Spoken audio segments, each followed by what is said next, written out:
Hey friends, one more very interesting conversation. I have Pushkar Chitale with me. Pushkar is the head of product development at Mobango, which is an app store which is separate from any mainstream ecosystem. I.e., they work across multiple ecosystems. They have 1 million downloads daily, and they've got a 6 million community base. Yeah. Right. So Pushkar, without further ado, do you want to talk a little bit more about the business? Yeah, so I guess as I told you, it's an app store, and the primary objective is to generate downloads for our developers, help them in getting exposure to their apps, and there's also an option to promote apps on our store. So developers who want to actually have huge amount of downloads, they can. We have a kind of a pay per download mechanism, so they can pay us and they can generate downloads. And also Mobango helps out its developers with their own ad wrapper, which can connect to multiple networks, and of course by that way developers can monetize their apps. So basically you got two models for monetization, right? So you got the ad wrapper, which is basically around the advertising on the app, and you got the download itself. Is that also monetizable? Download won't be a monetization for the developer itself, it's a monetization for us. That's our revenue stream. Okay, but is there a revenue for the share? No, there's no revenue share. For the developer, what we have is, one is the in-app advertising, and second is actually a try and buy option. Okay. So we again have a wrapper for try and buy, where the developer can have his game or application wrapped, and there are various options, like you can try the game once or twice and then you pay for the game, or maybe you play multiple levels and then you pay for the game. So that way also developers can monetize. Interesting. You got 1 million downloads every day. So where is the excitement in the is it all dominantly Indian or is it global? It's global. To specify, I would say it's for us it's India, US, UK and Italy. Okay. These are the primary. Italy. Okay.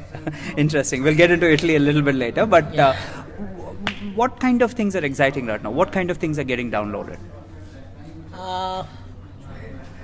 If you say about apps, it's generally browsers, messengers, utility apps. That's it, I guess. These are the three primary items which get downloaded massively. So it's not really ABC yet. So it's not astrology, Bollywood, cricket, devotional. See, cricket goes, but it's according to the season. So there's an IPL, so cricket generates downloads. But it's not like a cricket game would generate downloads the complete year as such. So that again, movies also, Bollywood also. Depends if the movie itself does well, so the game might be downloaded, or even an application which has movie reviews and stuff like that could be downloaded. But that works. Bollywood also works. Trace a little bit of the journey of this, right? So what I'm trying to get to is, so what will this be like 3 years from now?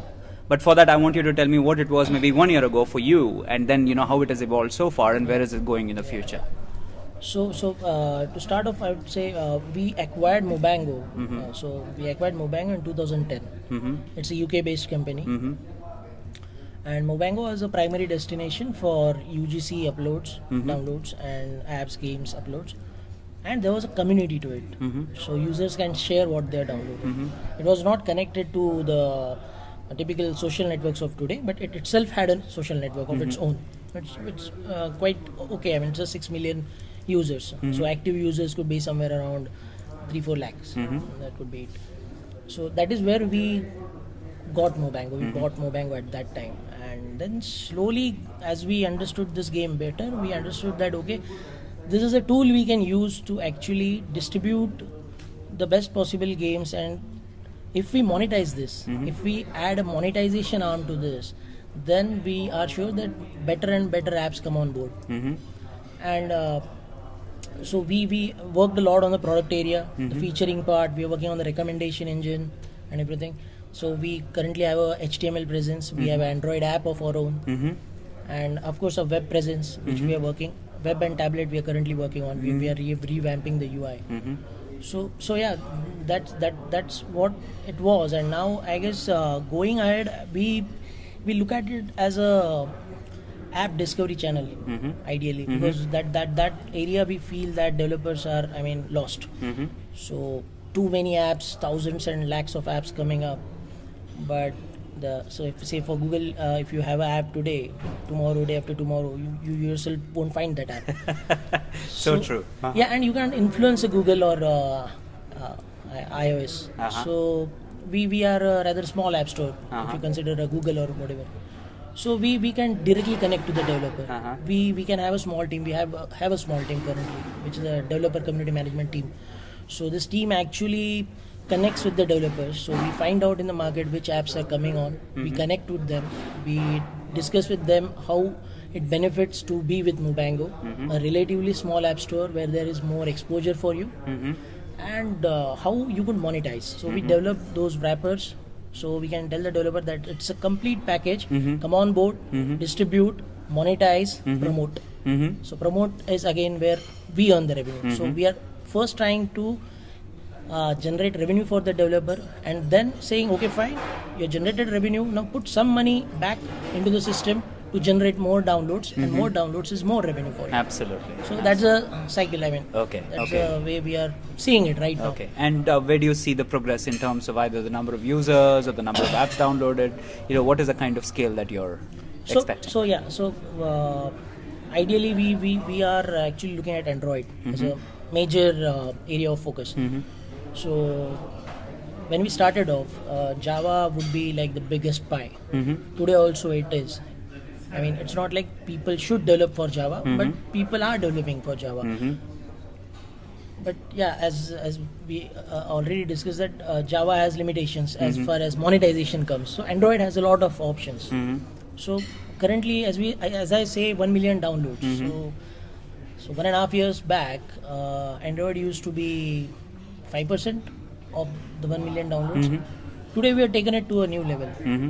So today we can say that it's almost 25% of the 1 million downloads. And we plan to increase it. We plan to take it much ahead of that, because we actually host Android apps. It's not like we are a referral system for Google Play. That's not so like you that. sit inside Android as a part of the ecosystem yourselves. Yeah. So we are an actual distributor. We host. You can actually upload the builds on Mobango. And whereas in iOS or something else, you're referral mode. We are kind of a referral because iOS is a closed system. Obviously. So we can't do much over there. But Android we are focusing very much. Something I'm sure is core to your heart. Talk about the evolution of technology. Where do you see, HTML5, other things that are coming online? What do you see as the future in terms of the technology play here? Yeah, so technology will be the enabler, of course. HTML5, wherever I see it today, it's shaping up well. It has various extra features which a normal HTML didn't have, and people didn't build applications on that. But today's HTML5 is certainly much better. But again, for HTML5, if you target your application, you have to also check the browser compatibility and the OS compatibility for the specific application. And there might be some areas where you can't actually utilize the HTML5, wherein the native part comes in. So there are some features which will require to use the native OS. So HTML won't be of much help over there. At end of the day, HTML5 people look into it as once developed and used for all OS. So that is the shining point of HTML5, I would say. But native apps, I feel native apps would remain. Native apps will play a bigger role. But just as I said, simple apps which are like taking you to some kind of a service, and the service is generating revenues, I would go for a HTML app. Example is our own Shaadi app. Absolutely. Shaadi.com, that's a part of the same group. So Shaadi.com app is a HTML app, and it's bundled into APK. Brilliant. So it's a very nice app, runs very fast, and can work on any OS later on. It can be bundled into iOS, whatever you want. It's currently on iOS and Android both. So we didn't need any native kind of support from the OS. So we built it in a HTML format.